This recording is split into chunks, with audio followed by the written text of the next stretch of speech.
You've been taught your entire life that being nice is a virtue, that kindness opens doors, that if you're good to people, good things will come back to you, that if you smile enough, work hard enough, and never say no, somehow the universe will reward you. But what if I told you that everything you've been taught about niceness is incomplete? That being nice, in the way most people practice it, isn't actually kindness at all, but rather a carefully constructed prison you've built for yourself. Here's what nobody tells you. The nicest people in the room are often the most controlled. Think about it.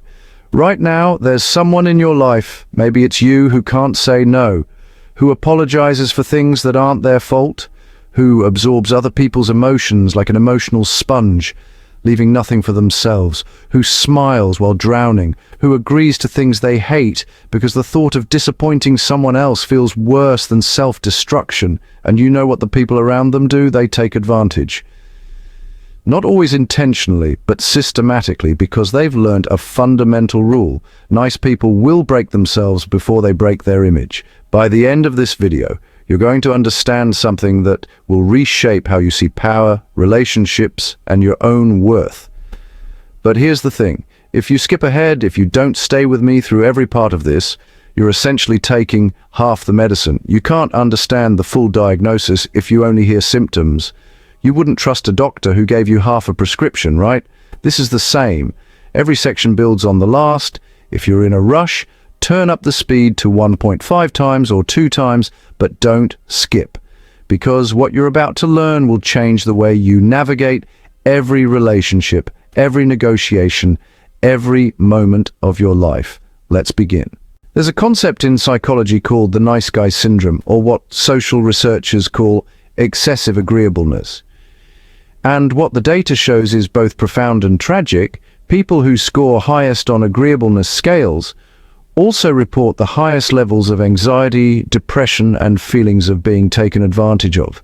These aren't broken people. These are often the most conscientious, most empathetic, most aware people in any room.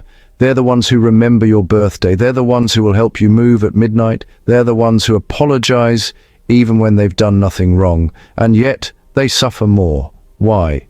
Because there's a hidden hierarchy in human interaction that nobody explicitly teaches you. It's not taught in schools, it's not discussed at dinner tables, but it's observed and exploited by everyone who understands power dynamics. The hierarchy works like this. People respect what they cannot have. They value what resists them. They take for granted what is always available. This isn't cynicism. This is how human psychology actually works. And the person who is endlessly available, endlessly accommodating, endlessly nice, they exist at the bottom of this hierarchy.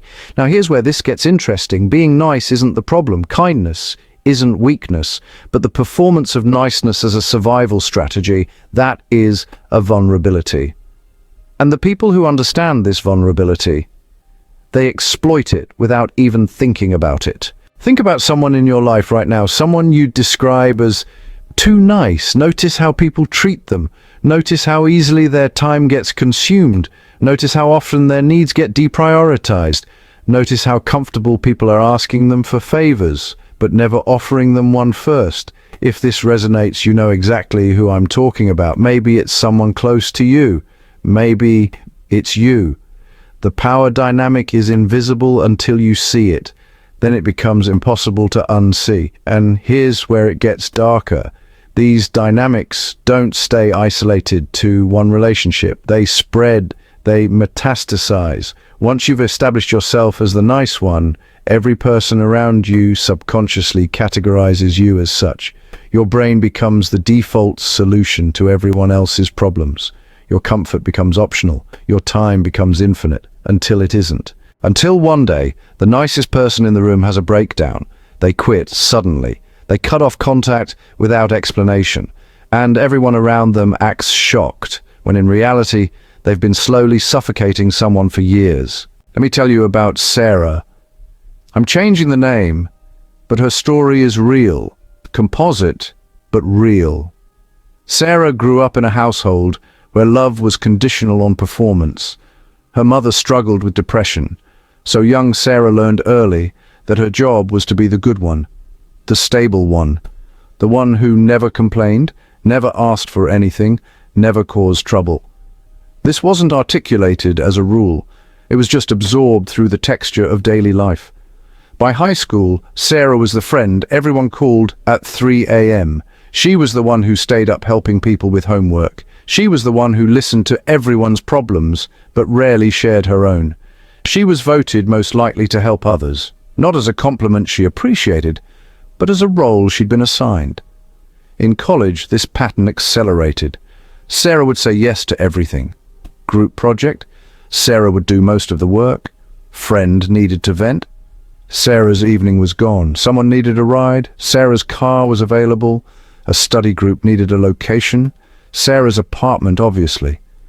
Now here's the thing nobody talks about. Sarah didn't mind most of this. There was genuine satisfaction in being helpful, but what she didn't understand, what nobody teaches you, is that every time you say yes to something, you're saying no to something else.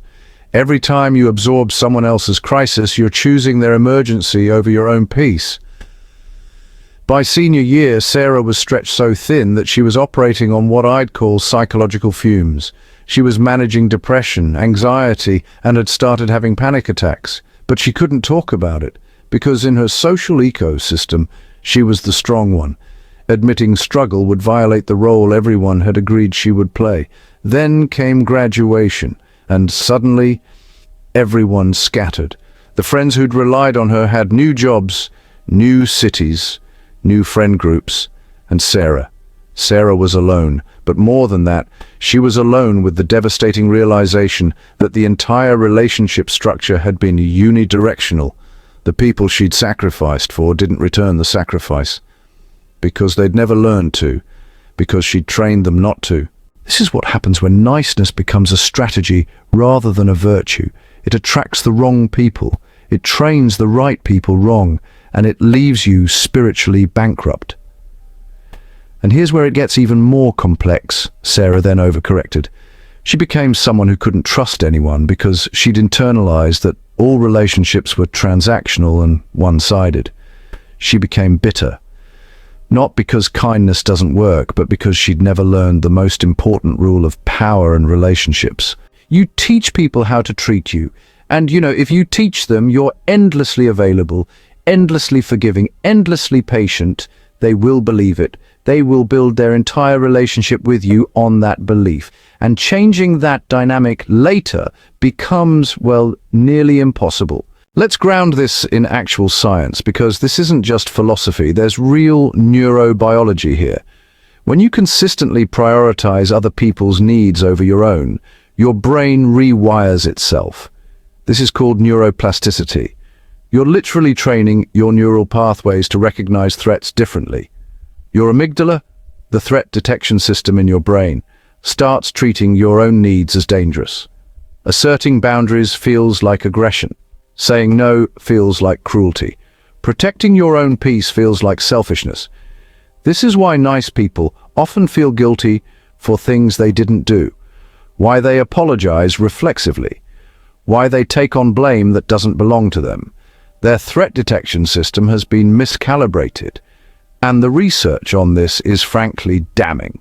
A study from the University of California found that people who scored highest on agreeableness measures actually had higher cortisol levels, the stress hormone, than those who were more assertive. The nicest people, the most accommodating people, were literally more stressed physiologically. Why? Because there's a hidden energy cost to being nice. It's not passive, it's actually an enormous amount of emotional labor. You're constantly monitoring other people's reactions, adjusting your behavior, filtering your thoughts, making sure you don't make anyone uncomfortable. That's exhausting. Your nervous system is in a constant state of hypervigilance. Now let's talk about philosophy for a moment. Marcus Aurelius, the most powerful man in Rome, wrote something that changed my entire perspective on this. He said, "You have power over your mind, not outside events. Realize this and you will find strength." But here's what he also understood, and what's encoded in Stoic philosophy. Boundaries are not cruelty, they are clarity. Boundaries are not rejection, they are self-respect. And without them, you're not being kind. You're being complicit in your own destruction. The Eastern philosophical tradition understood this too. In Taoism, there's a concept called Wu Wei, often translated as non-action or effortless action. People misunderstand this as passivity, but it actually means something more subtle. It means not wasting energy on resistance or artificial niceness. It means moving through the world with authentic power, not performing power. A river doesn't apologize for flowing. A mountain doesn't feel guilty for taking up space. A tiger doesn't wonder if its strength is too much, and you shouldn't either. But here's where this gets psychologically sophisticated. People respect what they have to earn. In attachment theory, research shows that relationships where one person is always available have less secure attachment than relationships where both people have to make effort, have to show up, have to choose each other. Paradoxically, having boundaries makes people value you more, not less. This is the hidden law that changes everything. Think about something you get easily. How much do you value it? Now think about something you have to earn, something that requires you to show up, something that could be taken away if you don't maintain it. How much do you value that? This is why people respect strength, because strength is scarce, and humans are hardwired to value scarcity. Let me show you the contrast, because understanding what this looks like when done right is just as important as understanding the problem. There are people in your life, maybe you know them, maybe you just observe them from a distance, who seem to move through the world differently. They're not rude, they're not unkind, but they have something the eternally nice people don't have: authority over their own life. These people say no without apologizing. They say yes when they want to, not when they're pressured. They're kind, but it's a chosen kindness, not a default setting. They disappoint people sometimes, and they don't crumble from guilt. They have enemies, not because they're mean, but because they've chosen to stand for something. And standing for something means some people won't like you. Here's what's fascinating. People actually like them more. They trust them more. They respect them more. Why? Because there's something magnetic about someone who has their own center of gravity. Someone who's not dependent on your approval to feel okay. Someone who's here because they choose to be, not because they need something from you. Think about the most powerful people you know, not the richest, not the most successful necessarily, the most powerful, the people who actually influence situations, the people who don't get walked over. I'm willing to bet they're not the nicest people. They're probably the ones with the clearest boundaries, the ones who are kind when it aligns with their values, but firm when it doesn't. Now, there's a dangerous version of this too. There are people who use boundary setting as an excuse for being selfish. There's a difference between healthy boundaries and callousness. There's a difference between clarity and cruelty. And that's crucial to understand, because you don't want to swing too far in the other direction. But most people, most of the nice people listening to this, aren't in danger of swinging too far toward callousness. You're in danger of disappearing entirely, and there's no virtue in that. Okay, so how do you actually change this? How do you unlearn a pattern that's been baked into your neurology for potentially decades? Here's what actually works. Lesson 1.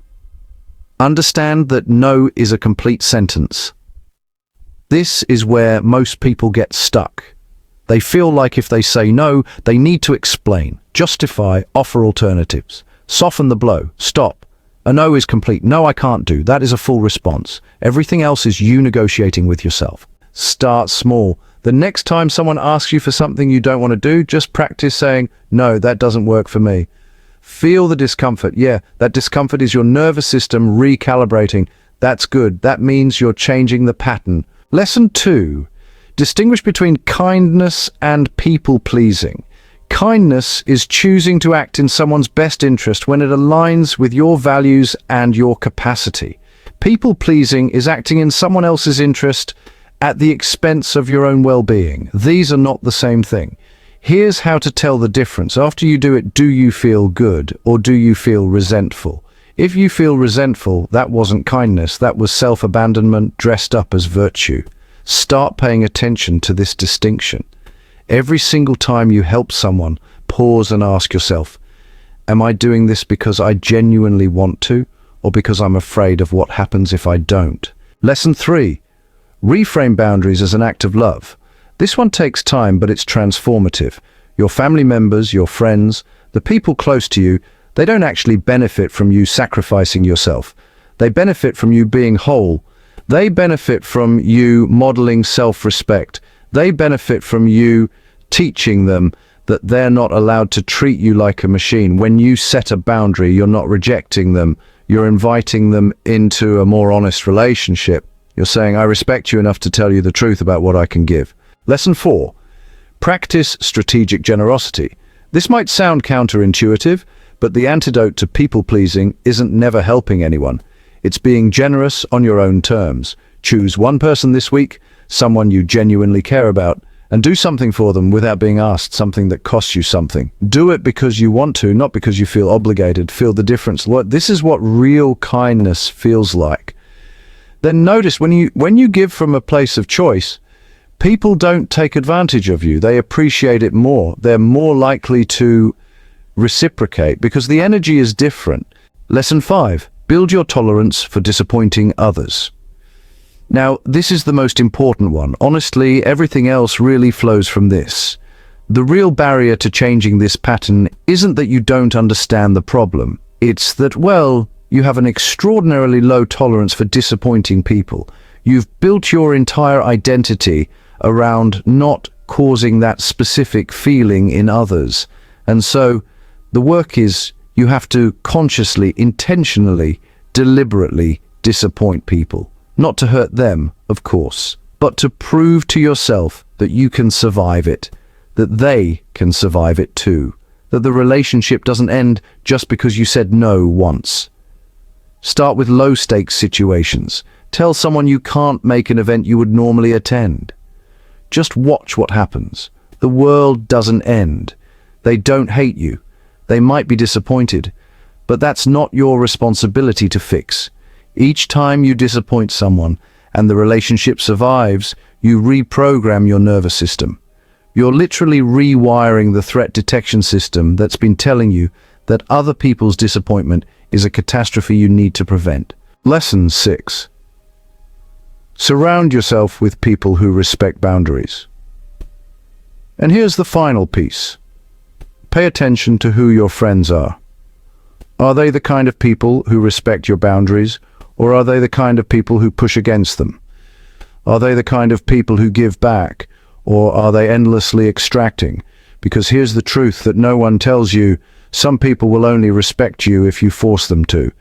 And if you're not willing to force them, they will continue to disrespect you indefinitely. And that's not because you're not nice enough. It's because you're too available. You don't need to cut people off. But you do need to reorganize your life so that the people closest to you are the ones who get your best energy, the ones who reciprocate, the ones who respect your time. Here's what I want you to really understand, because this is the thing that changes everything. Being nice isn't the problem. Your fundamental nature, this desire to help, to care, to not hurt people, that's beautiful. That's not what needs to change. What needs to change is the part of you that confuses self-abandonment with virtue, that thinks suffering is noble, that believes your value is determined by how much you're willing to sacrifice. It's not. Your value is inherent, not because of what you do for others, not because of how many people love you, not because of how much you're willing to bend. Your value is inherent because you exist. And when you understand that, everything shifts, because then you're not nice to earn approval. You're not nice to avoid rejection. You're nice because it aligns with who you actually are, not because you're afraid of who you'll be if you're not. The most powerful people aren't the ones who can't say no. They're the ones who can say no and still sleep well at night. They're the ones who can disappoint someone and still feel worthy. They're the ones who've learned that their peace matters as much as anyone else's comfort. And here's the thing that the truly wise understand: when you get there, when you actually embody that, people respect you more, not because you've become mean, but because you've stopped being dependent on their approval. And there's something about that authenticity that pulls people toward you. The law of power isn't complicated. It's this: people give power to those who don't desperately need it. The moment you stop desperately needing people's approval, suddenly you have it. The moment you're willing to walk away from a situation, suddenly people are more willing to negotiate with you. The moment you value your own peace, suddenly other people start valuing it too. This is what the ancient masters knew. This is what every book on power dynamics is trying to tell you. This is what the people who actually move through the world with authority have figured out, and you can figure it out too. Not by becoming cruel, not by manipulating people, but by becoming real, by having the courage to be whole, even if that makes some people uncomfortable. If this video resonated with you, if you recognized yourself in Sarah's story, or if you've watched people use your kindness against you, comment below and tell me your experience. Your story might be exactly what someone watching this needs to hear. Someone who's still trapped in the pattern needs to know they're not alone. And if you know someone right now who's too nice, someone who can't say no, someone who's drowning in other people's expectations, share this with them. Not to be harsh, but because you care about them. Because sometimes we need permission to take up space. Subscribe for more content on power, psychology, and the uncomfortable truths nobody talks about. Turn on notifications so you don't miss it. And remember this, the next time someone asks you for something you don't want to do, your peace is not selfish. Your boundaries are not cruelty. Your need for space is not rejection. You matter. Your time matters. Your energy matters. Act like it.